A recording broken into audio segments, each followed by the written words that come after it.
My father went to synagogue every Friday night and Saturday, and he was like, they had a Kanefsky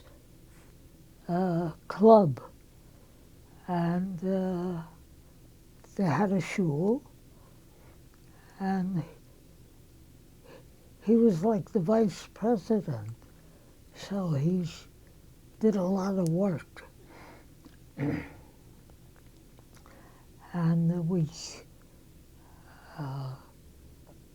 were in he did a lot of,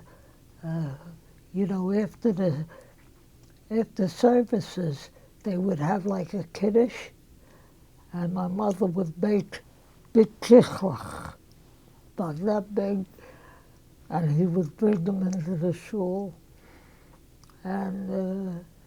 they had schnapps, and that's the way it was.